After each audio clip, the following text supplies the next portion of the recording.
પર સિંહે બાળકનો શિકાર કર્યા બાદ વહીવટીતંત્રએ યાત્રિકો માટે ફરજિયાત રજીસ્ટ્રેશનનો નવો નિયમ અમલી બનાવતા એક મોટો વિવાદ સર્જાયો છે। તંત્રના અણધડ નિર્ણય સામે યાત્રિકો, સ્થાનિકો સહિત ધારાસભ્યમાં ભારે નારાજગી અને વિરોધ વ્યાપ્યો છે। યાત્રિકોની ઉગ્ર માંગ છે કે ગિરનાર પર પાણી, શૌચાલય અને મેડિકલ ઇમરજન્સી જેવી પાયાની સવલતો ઉપલબ્ધ નથી, તેમજ વન્ય પ્રાણીઓથી સુરક્ષા માટે પણ કોઈ નક્કર પગલાં લેવાયા નથી। આ જરૂરી સુવિધાઓ ઊભી કરવાને બદલે પ્રવાસીઓ પર માત્ર નિયમોનું ભારણ વધારીને મુશ્કેલી ઊભી કરાતા જનતામાં રોષ છે। આ દરમિયાન આમ આદમી પાર્ટીના ધારાસભ્ય ગોપાલ ઇટાલિયાએ સરકાર અને વહીવટીતંત્ર સામે ગંભીર આરોપ લગાવતા આકરા પ્રહારો કર્યા છે અને આ આખી વ્યવસ્થાને અંધેરી નગરીને ગાંડો રાજા જેવી ગણાવી દીધી છે।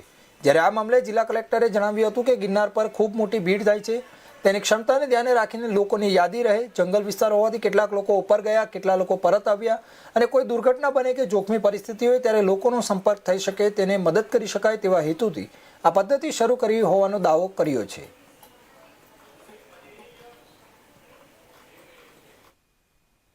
गिरनार डोली एसोसिएशन प्रमुख रमेशभाई बावड़िया जे आ पीआर कोड द्वारा नोंधणी प्रक्रिया यात्रिको गिरनार जाए अने आवे ए सरकारश्रीनी प्रशंसानी बहु सारी आवकारीए छीए के आपणे जूनी सीढ़ी, दातार अने गिरनार ने प्रोपेशन तो ए अगाऊ जे मानो के भणेल गणेल होशियार होय तो बधाय एमां नोंधावी दीए, पण अमुक जे मानो के भणेल नथी, अभण नथी तो एना फॉर्म भरे, एने वेलार्थर प्रक्रिया करे अने वधारे वधारे जे मानो के बेसाडवाळा फॉर्म भरवावाळा राखे एवी एक मारी नम्र विनंती छे। मानो के अमरनाथ छे त्यां पण आवुं बधुं थई गयुं छे अने आ एक कोण कोण माणस गया छे, केटला गया छे एनी पण नोंध सरकार पासे रहे અને બાકી સુવિધા છે બહુ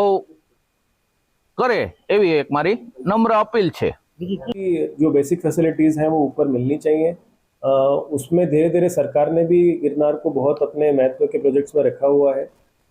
इलेक्ट्रिसिटी का पूरा प्रोजेक्ट वहाँ कंप्लीट हो चुका है। जैसा आपने भी बताया मुझे कि बीच में कुछ जगह तकलीफ आई थी कि लाइट नहीं चल रही, लेकिन एटलीस्ट इलेक्ट्रिफिकेशन पूरा ऊपर तक हो गया है। और उसके साथ में ही वाटर सप्लाई डिपार्टमेंट को भी सरकार ने डायरेक्ट किया है कि वो एक प्रोजेक्ट बनाए जिसमें हसनापुर डैम से लेके पानी पूरा ऊपर जा सके और वहाँ पे स्टोरेज के लिए एक टाँकी बनाए।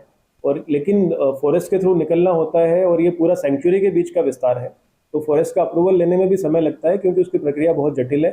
कितने पेड़ उसके रास्ते में आएंगे, कितने पेड़ उसकी वजह से हटाने पड़ेंगे, जितने पेड़ हटेंगे उसका कंपनसेटरी एफॉरेस्टेशन के लिए लैंड अलॉट करनी पड़ेगी, वहाँ पे एफॉरेस्टेशन होगा और उसके बाद में यहाँ पेड़ काटने की परमिशन मिलेगी। और उसके बाद में टेक्निकली भी बहुत डिफिकल्ट है कि 1100 मीटर की हाइट के ऊपर जंगल के बीच में से होते हुए उसको ऊपर पानी को पंप किया जाए, बीच में मल्टीपल जगह पंपिंग स्टेशंस बनेंगे। तो ये project water supply department prepare कर रहा है। जैसे ही उनका टेक्निकली प्रिपेयर होगा गवर्नमेंट उसके लिए फंड्स अलॉट करेगी और वो भी पानी की और वहाँ पे ऊपर स्टोरेज की प्लानिंग की जाएगी। ओम नमो नारायण। हूँ गोस्वामी बिपिनपुरी गोविंदपुरी, गाम माडला, तालुको ओगढ़, जिल्लो बनासकांठा।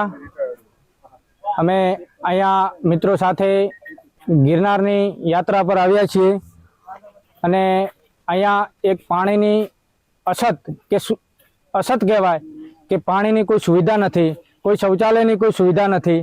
एनी जग्याए सरकारश्री अत्यारे बस ऑनलाइन रजिस्ट्रेशन करावो एनी पाछळ खर्चो करी रही है, एनी पाछळ दौराई रही है। एनी जग्याए आ सुविधा पूरी पाड़े अने सुरक्षा, यात्रिकों की सुरक्षा जळवाई रहे एवं करे एवी अमारी सरकारश्रीनी अपील है।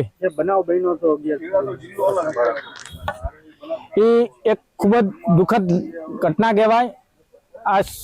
आवा गरवा गिरनारनी अंदर ज्यां गुरु दत्तात्रेयना पगला है, ज्यां खुद गुरु दत्तात्रेय विराजमान है, त्यां आवा 11 वर्षना मासूम बाळकने कोई आवी घटना घटे ए बहु खूब दुखद घटना है।